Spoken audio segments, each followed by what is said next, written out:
today let's talk about discharge of surety.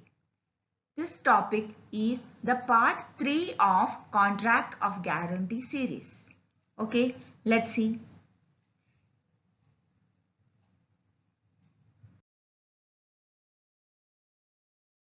Discharge of surety is the termination of contractual liabilities of surety.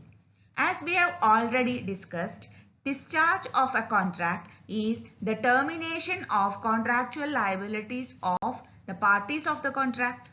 Okay, and therefore discharge of surety is termination of contractual liabilities as far as surety is concerned.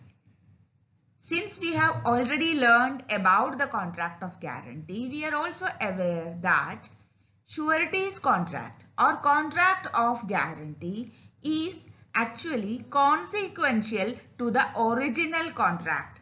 What is the original contract? The original contract is the one which is entered between the principal debtor and the creditor. And for providing a security to that contract of guarantee is formed. Okay, these things we have already learned in our first video. That is, contract of guarantee is having 3 contracts. One is between principal debtor and creditor. The second is between surety and creditor. And the third is an implied contract between principal debtor and surety. Okay, and therefore surety's contract with the creditor is one which is supporting the contract between creditor and debtor. And therefore, surety's liabilities can be discharged using different modes in different situations. Okay, and basically those situations are divided into 3 categories. The first category is by revocation. That means surety is revoking the contract which he has entered with the creditor. Okay, now let us see how surety can revoke the contract. Okay, surety can revoke the contract by giving a notice. Okay, but before we go to that, let me explain this point that contract of guarantee can be 2 types. What are they? One is specific guarantee and the other is continuing guarantee. A specific guarantee is one where there is only one debt for which the guarantee is given.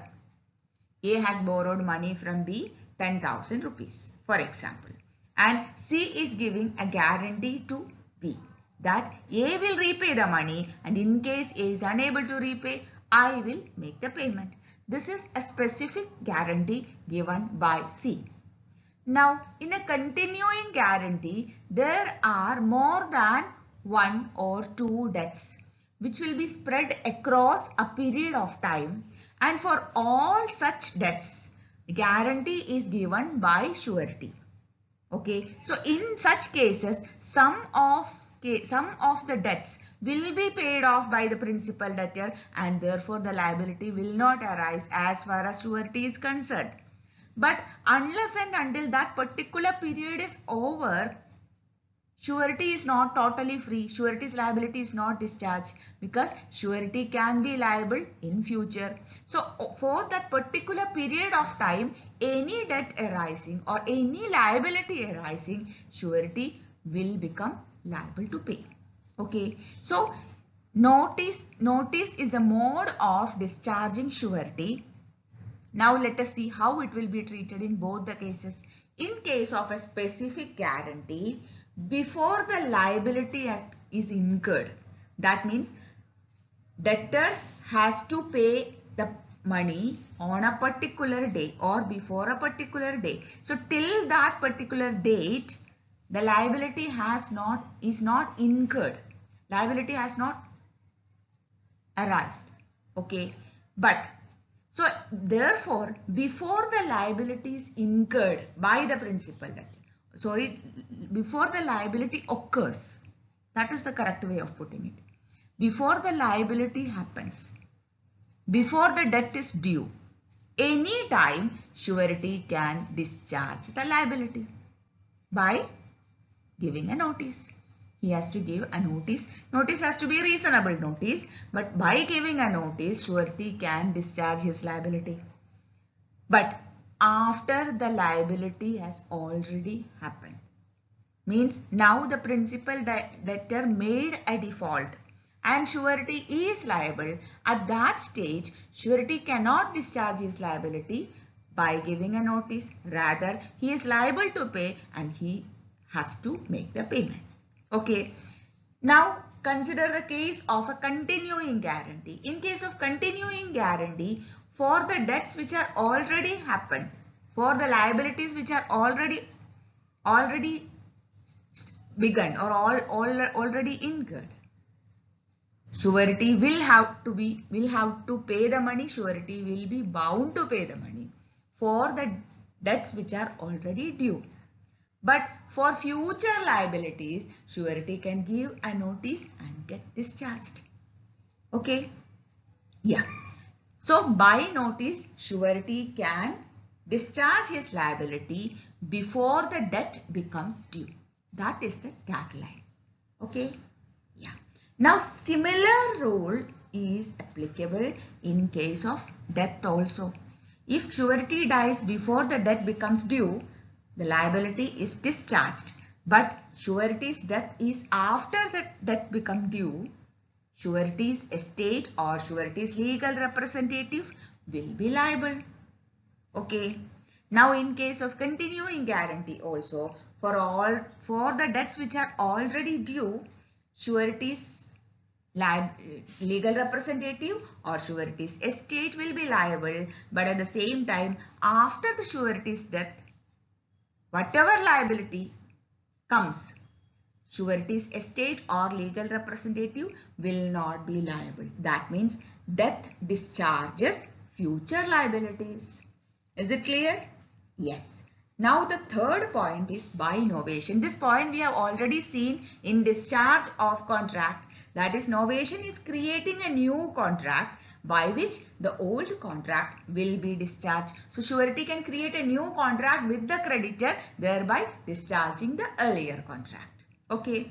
So that was the first point, by revocation. Now let's see the second point is by invalidation of contract. That means the contract which the parties entered into becomes invalid. Now when and in what circumstance contract becomes invalid? There are many we know. Okay. If there is a fraud, the contract becomes void. If there is a misrepresentation, the contract becomes void, isn't it? So these two circumstances we have already studied and we know, and both of them happens after entering into the contract.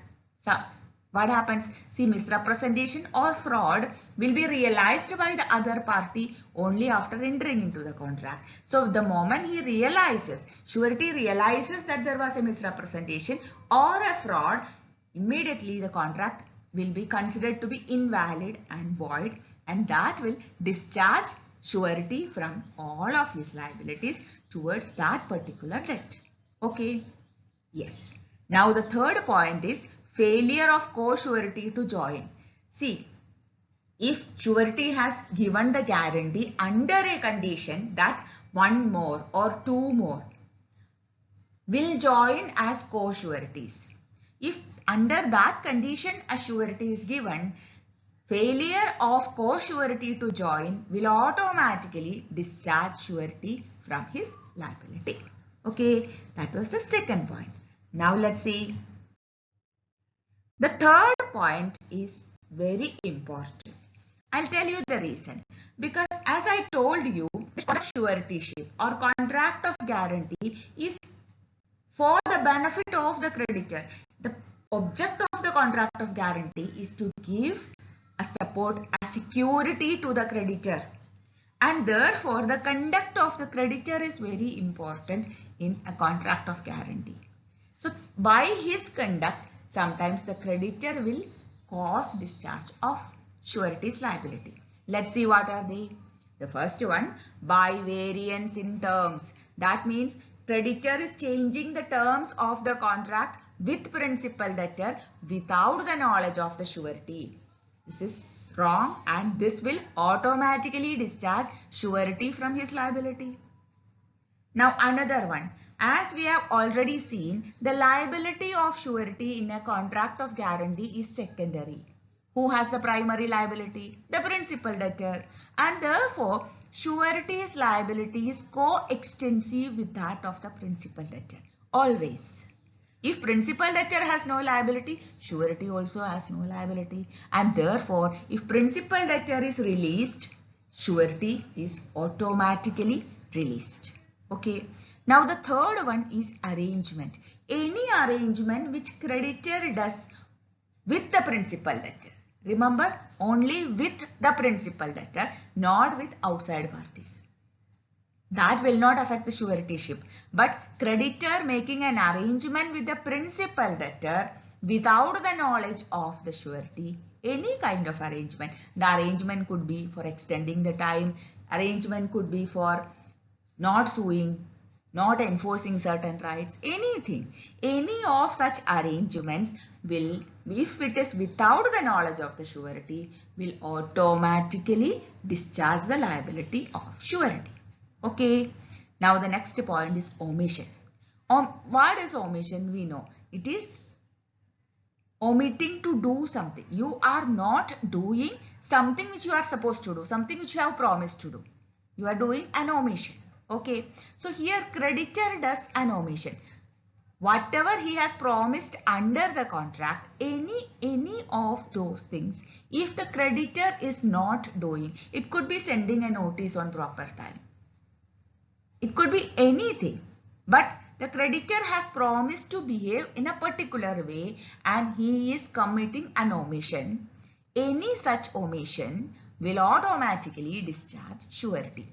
Say for example, there is a debt and the debt has to be repaid in installments. So surety was informed by the creditor, or the creditor has promised to the surety that for every default in the installment payment, I will inform you. I will give you a notice. Okay.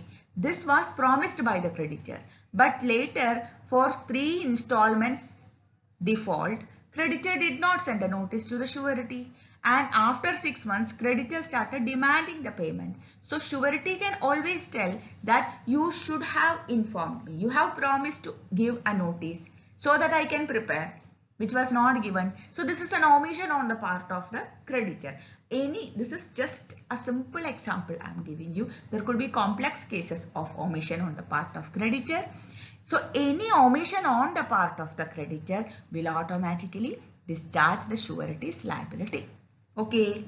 Now the last one. We have already seen in rights of securities, rights of surety, that surety has a right to security which is possessed by the creditor against the principal debtor. We have also seen that Supreme Court has observed this is a right which is given or guaranteed under natural justice, and therefore even if the security is collected by the creditor without the knowledge of the surety, those securities are also to be given to the surety when surety is making the payment. Therefore, surety has a right over the securities. And these are the securities using which creditor is planning to collect the money, demand the payment from the principal debtor. Now, if creditor loses the security, what does it mean? Now, creditor cannot enforce the payment, isn't it? So, loss of security will automatically discharge surety from his liabilities. Clear? I hope these 3 points are clear to you.